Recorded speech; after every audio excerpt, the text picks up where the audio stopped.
बंगाल चुनाव के दौरान ये देखा गया था कि ममता बनर्जी ने नरेंद्र मोदी को बहिरागोतो बोला था और बाहरी बोल के चुनाव का मुद्दा बनाया था सर। वो इसलिए बोला था प्रकाश जी कि हमारे माननीय प्रधानमंत्री जी नरेंद्र मोदी जी ने और खासकर उनके कुछ लोगों ने, one man show and two man army ने हजारों लोगों को वहां ला के अपने प्रोपेगेंडा मशीन को करते हुए प्रसार का जो तरीका और धन शक्ति का जिस तरह से दुरुपयोग कर रहा था, उससे दिखता था कि ये बाहर के लोग आके इन्वेजन कर रहे हैं, बंगाल के को अतिक्रमण कर रहे हैं बंगाल का। ये बाहर के लोग आके किसी खास मकसद से आ रहे हैं यहाँ पे, जैसे कुछ लोगों ने ईस्ट इंडिया कंपनी की तरफ भी कहा था, ऐसा दिखता था। जितना उन्होंने और उनके लोगों ने ममता जी को ह्यूमिलिएट किया, इंसल्ट करने की कोशिश की, जितना उनको डिग्रेड करने की कोशिश की, उन पे अटैक हुआ, और उसके बाद भी ममता जी ने जिस तरह से खैला हौबे का नारा देकर अब व्हील चेयर पे चल के उस धन शक्ति का जवाब अपनी जनशक्ति के बल पे दिया, वो तो अद्भुत हुआ, अविस्मरणीय हुआ, वो तो अविश्वसनीय हुआ। पूरी दुनिया में ममता बनर्जी उसके बाद tried tested successful Mamata Banerjee पूरी दुनिया के सामने एक रोल मॉडल बनकर सामने खड़ी हुई। सर मुझे इस बात का मुझे इस बात का व्यक्तिगत रूप से दुख है, मुझे इस बात का व्यक्तिगत रूप से दुख है कि हमारे बिहारी बाबू, हमारे प्राइड बिहार के, वो एक चुनाव में हार के बाद बिहार छोड़कर बंगाल भाग गए। क्या बिहार में संघर्ष आप नहीं कर सकते थे? अच्छा है, आप सवाल आपका अच्छा है, लेकिन इसमें दुख की आवश्यकता नहीं है। अगर दुख होता तो आपने ये भी देखा था कि जो आदमी पूरे बिहार से हमेशा पूरे हिंदुस्तान में हाईएस्ट वोट शेयर का परसेंटेज से जो जीता हो, हाईएस्ट वोट शेयर परसेंटेज से, उस आदमी को इस चुनाव में, पिछले चुनाव में जिस तरह से हराया गया, जिस तरह से हारे या जिस तरह से मारा गया, यानी जिस तरह से ईवीएम मशीन का खेला हो के, मैंने आपसे ही कहा था कि खेल तमाशा तो बहुत हुआ है, वरना जिस मार्जिन से जीतने वाला आदमी उस मार्जिन से हार नहीं सकता था वहाँ से अचानक।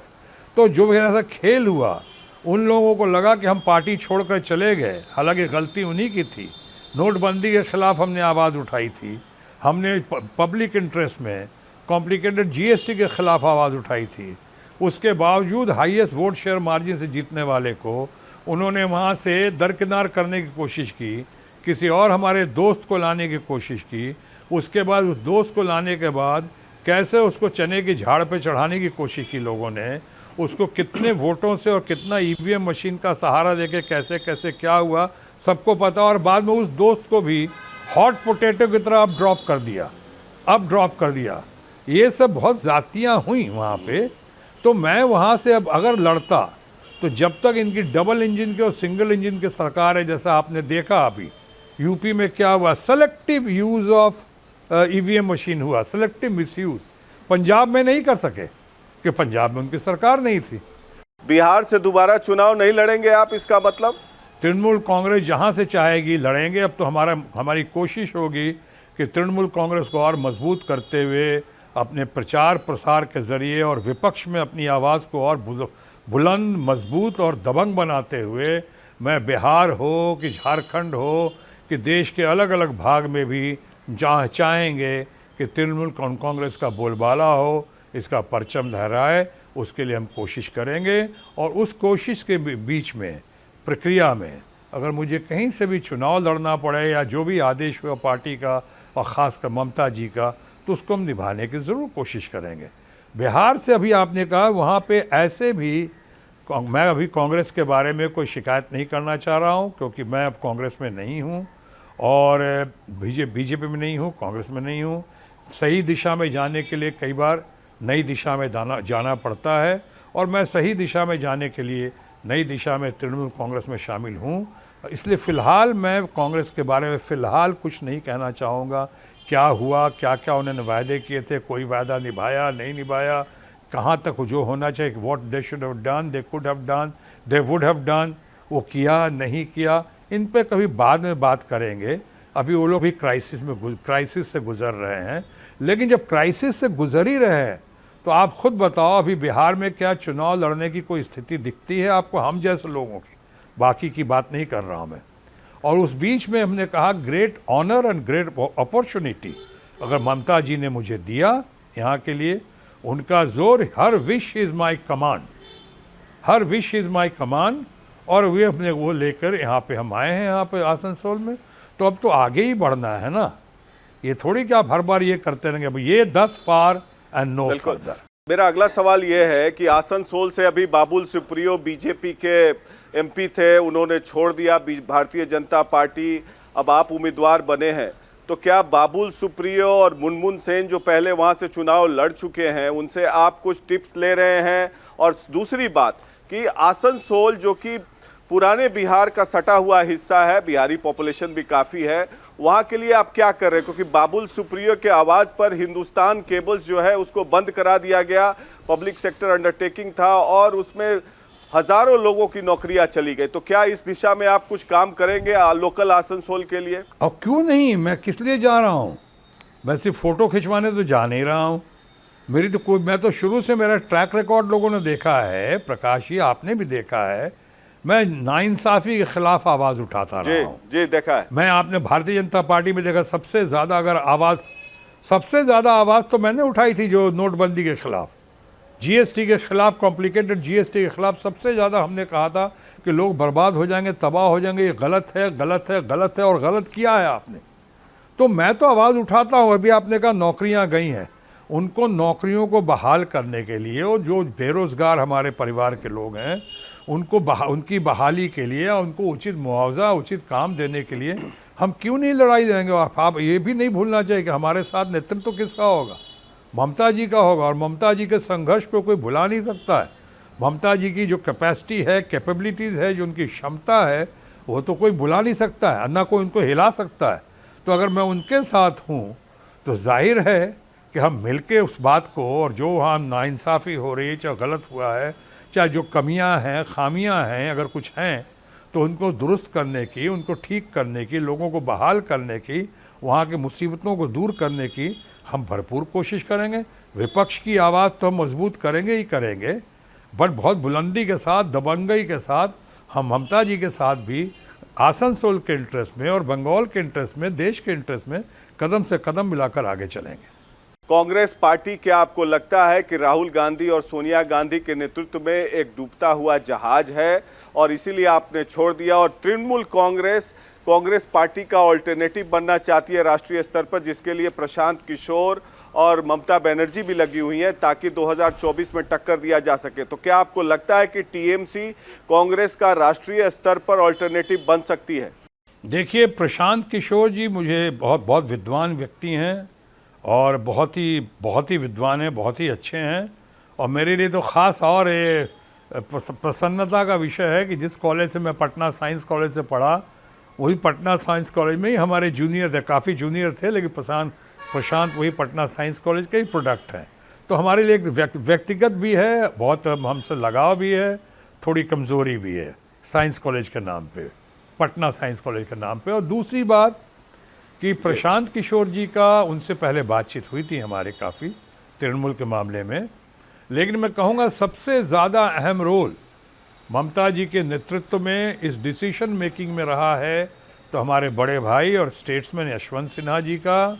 उन्होंने ही पहली हमें खबर दी थी सवेरे सवेरे उठाकर मुझको, और प्रशांत किशोर का बहुत बड़ा योगदान रहा है इन लोगों के साथ साथ ममता जी को और हमारे प्रति, या ममता जी के प्रति हमको सामने लाने के लिए बहुत रहा है। अब रही बात, आपने दो सवाल, एक रह गया था बाबुल सुप्रियो का और मुनमुन सेन का।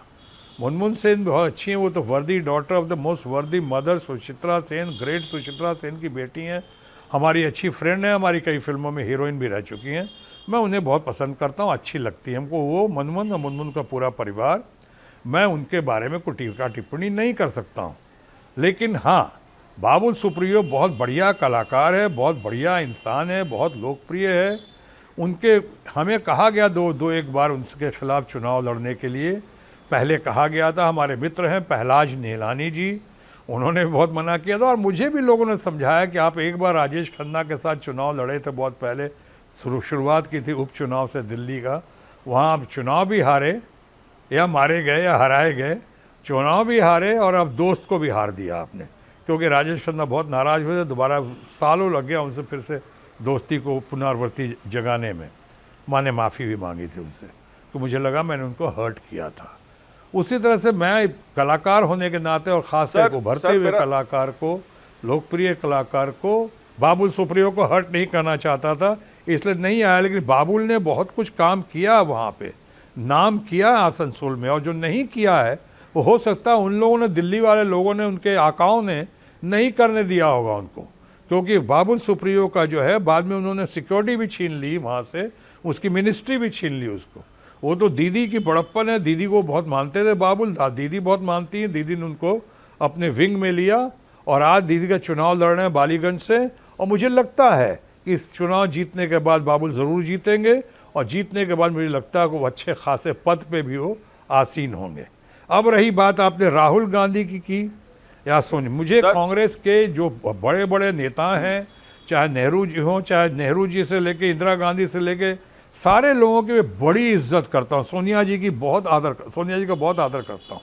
मेरी कोई व्यक्तिगत दुश्मनी नहीं है, लेकिन मैंने कहा शुरू में कई बार सही दिशा में जाने के लिए नई दिशा में जाना बहुत ज़रूरी होता है, इसलिए मैं सही दिशा में आने के लिए, नई दिशा में आने के लिए मैं आया हूँ ममता जी के पास, और ममता जी के नेतृत्व में अब मैं बहुत खुश हूँ। और मैंने कह दिया कि अब इसके बाद no, thus far and no further। नहीं तो क्या आपको लगता है कि तृणमूल कांग्रेस राष्ट्रीय स्तर पर कांग्रेस पार्टी की ऑल्टरनेटिव बनेगी? मैं नहीं कहूँगा, ये कहने पे अजीब लगता है कि आजकल मैंने कहा खुद क्राइसिस की घड़ी में हो लोग, और ऐसा मत कहिए कि कभी कि कोई भी पार्टी, मैं कहूँगा कि सो 2-4 सीटें या जाती हैं या कोई चुनाव हारता है तो उससे कोई ख़त्म नहीं होता। हमारे पुराने सीनियर मित्र वीपी सिंह जी कहा करते थे कि राजनीति के कैलेंडर में कोई आखिरी तारीख नहीं होती है। आपको अगर याद होगा तो भारतीय जनता पार्टी में मैं उस वक्त शामिल हुआ था, आया था, नज़दीक हुआ था जब भारतीय जनता पार्टी को केंद्र में सिर्फ 2 सीटें थी। आज 2 सीटों से लेकर वो 200-300 सीटों तक आ चुके हैं, चाहे जैसे भी आए हों लेकिन आ चुके हैं। तो वो मैं किसी के बारे में ऐसा मजाक नहीं करूँगा कि डूबता हुआ जहाज़ है। बहरहाल सबको मेरी शुभकामना है, और मैं उम्मीद करता हूँ कि वो अपनी शुभकामना और अपना शुभाशीष मुझे दें सही जगह जाने के लिए और अच्छी जगह जाने के लिए। बिल्कुल, लेकिन मुझे ये लगता है कि आपके एक्सपीरियंस का इस्तेमाल कांग्रेस पार्टी कर सकती थी। 2019 से 22 का फासला 3 साल का हो गया, आपको राज्यसभा में भी भेज के आपके एक्सपीरियंस का इस्तेमाल कर सकती थी। ये बातें क्यों नहीं हुई? आपको तो ज़्यादा पता है और आपके लोगों को ज़्यादा पता है, इसीलिए मैंने कहा फ़िलहाल, मैंने आपने देखा होगा मैंने कहा फ़िलहाल मैं इन बातों पे कोई रोशनी नहीं डालना चाहूँगा, इसलिए कि अभी मेरा सारा फोकस ममता जी के नेतृत्व पे है, सारा फोकस चुनाव पे है, सारा फोकस मेरा इस वक्त आसनसोल और आसनसोल के लोगों पे है, उनकी समस्याओं पे है। अभी मैं अर्न कर रहा हूँ लर्निंग के जरिए मैं सीख रहा हूँ इन बातों को। हाँ, क्योंकि मुझे ऑफ रिकॉर्ड जो बातें पता चली थी, आपको आश्वासन दिया गया था कि आपको राज्यसभा में भेजा जाएगा और आपके अनुभव का इस्तेमाल किया जाएगा, लेकिन आपको डंप कर दिया कांग्रेस पार्टी ने, तो इसका दुख और मलाल तो जरूर होगा आप। देखिए, आपकी सारी बातें जो आप ऑफ द रिकॉर्ड सुनते हैं वो सारी बातें गलत नहीं हो सकती।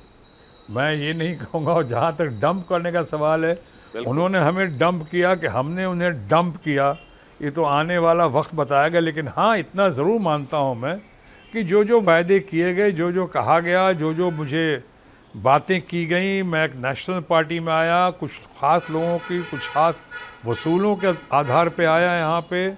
अब चलो, जब जो भी हुआ, अब मैंने कहा जिस वक्त तो क्राइसिस घड़ी में है, तो मैं और सब कुछ बोलकर उन बातों को याद दिलाकर उनके ज़ख्मों पे नमक नहीं छिड़कना चाहता हूँ। क्राइसिस घड़ी में है, अभी तो हम यही चाहते हैं कि उनके ज़ख्मों पे मरहम लगे। अच्छा, आप बिहार से हैं सर, तो प्रशांत किशोर जो आपके मार्गदर्शक हैं आपकी पार्टी के, या कहें या पोल स्ट्रेटेजिस्ट हैं, वो हाल फिलहाल में बिहार के मुख्यमंत्री नीतीश कुमार से मिले, जिनसे आपके भी संबंध बड़े अच्छे हैं।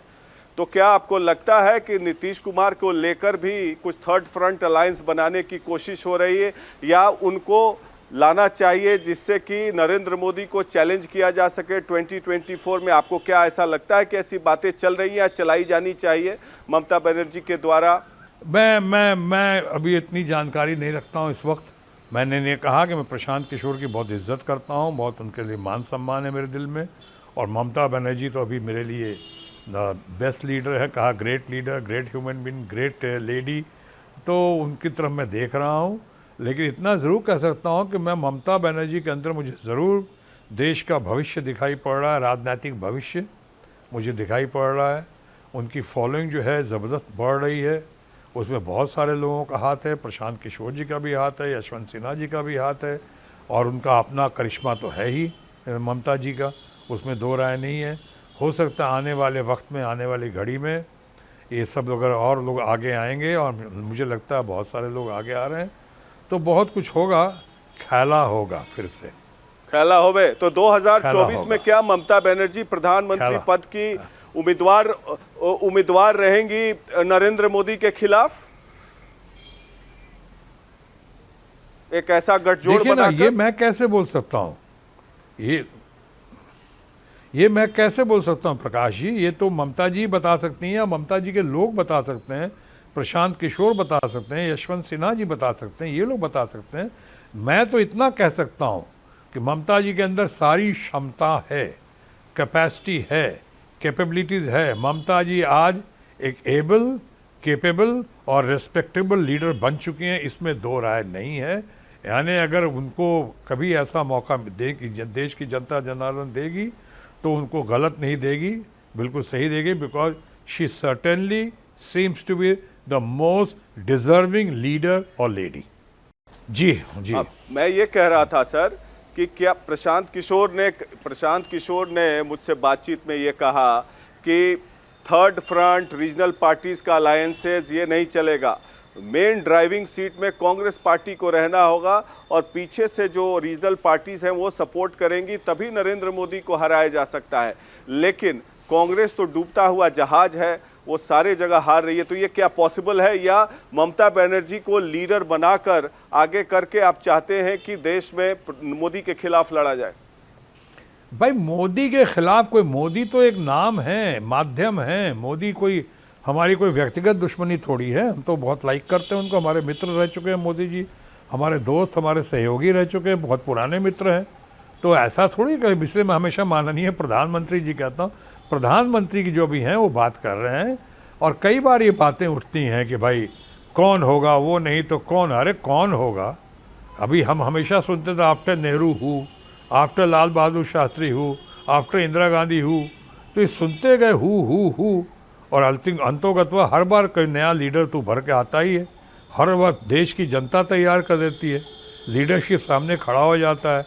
आज ऐसा ज़रूर दिखता है कि ममता के अंदर जो क्षमता है, जिस तरह से ममता खड़ी हुई हैं, और जिस तरह से ममता को आज सपोर्ट मिल रहा, भरपूर सपोर्ट, और जिस तरह से ममता ट्राइड, टेस्टेड और सक्सेसफुल बनकर उभरी हैं, मुझे नहीं लगता है कि एट द मोमेंट किसी और में ये क्षमता है और किसी और में कैपेसिटी है। बाकी बातें आने वाले वक्त में पता चलेगा, और हम समझते हैं इस मामले में ज़्यादा अच्छा से रोशनी प्रशांत जी डाल सकते हैं, प्रशांत किशोर या यशवंत सिन्हा जी डाल सकते हैं, या ममता जी की तृणमूल कांग्रेस डाल सकती है। सर, मैं आपको 2013 की एक बात याद दिलाता हूं, जब हम लोग पटना में आपसे पत्रकार लोग सवाल पूछ रहे थे, तो मुझे याद है कि अनायास आपने नरेंद्र मोदी का नाम नमो रख दिया, और उसके बाद 2014 के चुनाव में पूरे गांव, समाज, सब जगह नमो नमो होने लगा। तो नमो नाम आप ही का दिया हुआ, और सुमो भी। तो क्या आपको लगता है कि नमो के साथ फिर से आप कभी वापस आ सकते हैं भविष्य में, जैसे कांग्रेस पार्टी में गोता लगाया, तृणमूल में लगाया, फिर अपनी घर वापसी कर ले? अगर ऐसा होना होता, या गोता लगाना होता, या घर वापसी करनी होती, तो मैं यहाँ पे सबसे बढ़िया घर में कैसे आता? अगर मैं ममता जी के पास आया हूँ, या ममता जी ने मुझे निमंत्रण दिया, उनका विश मेरे लिए कमांड हुआ, तो ऐसा तो नहीं होता। होना तो बहुत पहले ही हो गया होता, बहुत लोग की इच्छा थी, बहुत लोग चाहते थे। लेकिन ये है कि कोई लॉलीपॉप झुनझुना वाली बात नहीं है कि सो आप जब चाहें तो इस तरह से बिहेव कर दें, और उसके बाद आप जाए।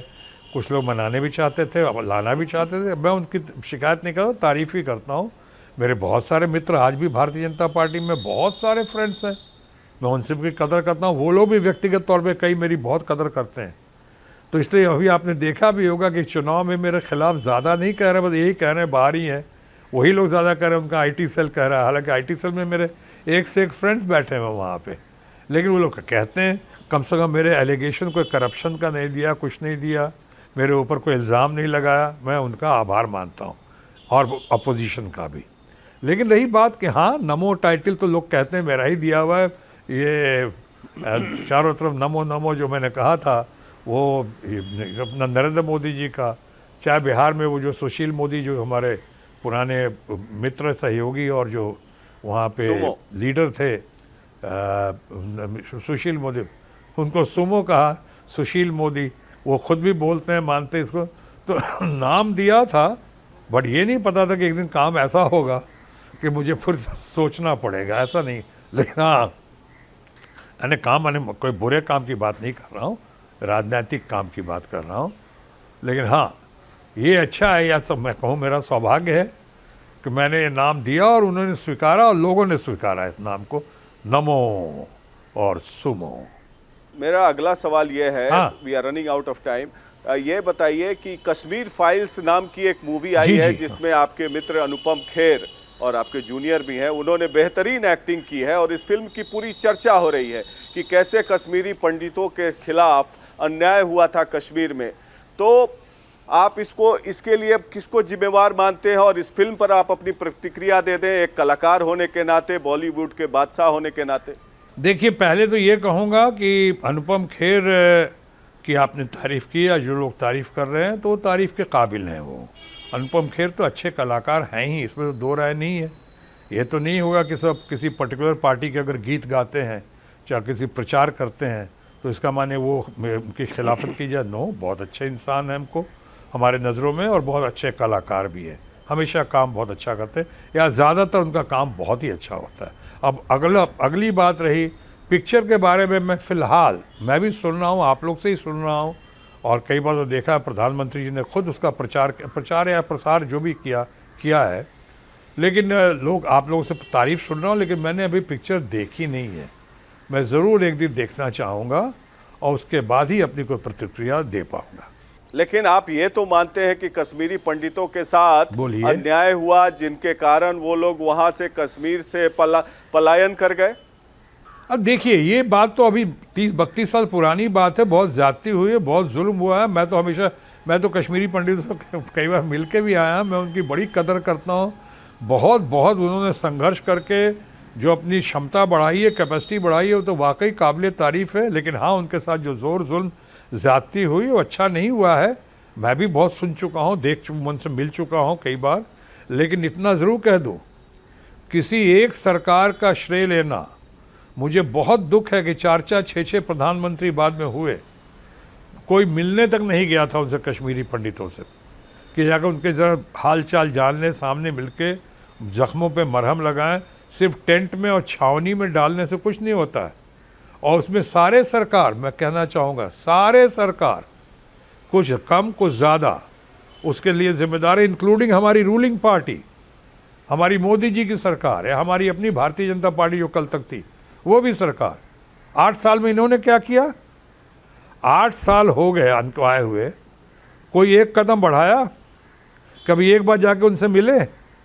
कभी जानने की कोशिश, उनके डेलीगेशन को बुलाया? तो ये सब बातें जो हैं, जब पॉलिटिकल एजेंडा बना देते हैं कुछ लोग, वो सही नहीं है। ये नेशनल एजेंडा है, ये ह्यूमन एजेंडा है। ये घटनाएं तो कांग्रेस के सरकार के समय हुई थी ना, ये घटनाएं तो कांग्रेस के सरकार के समय हुई थी। भाई आप ठीक कह रहे हैं, हम इसीलिए कहा कोई कम कोई ज़्यादा कांग्रेस के सरकार के समय हुई थी, कि अब वीपी सिंह के सरकार के समय रही, या वीपी सिंह के सरकार में साथ किन लोगों ने दिया? भारतीय जनता पार्टी के लोगों ने भी साथ दिया, और लोगों ने भी साथ दिया। इसीलिए तो कह रहा हूँ कि इस मामले में हमाम में सब जिम्मेदार है, कहीं कोई ज़्यादा कोई कम। और फिर हमारे माननीय प्रधानमंत्री जी, अपना मोदी जी, और इनकी सरकार जो हमारी भी कल तक सरकार थी, वो भी इसमें जिम्मेदार रही। क्यों? अच्छा चलो, देर से ही किया, कुछ तो किया तो होता। सिर्फ आज आप प्रचार प्रसार करेंगे, पॉलिटिकल एजेंडा, और कई लोग बोलते हैं कि चूँकि चंद स्टेट्स में इलेक्शंस हैं उसका ध्यान रखते हुए ये बात करेंगे तो ये तो ज़्यादती है ना, इस तो सही नहीं होगा, वही मैं कह रहा हूँ।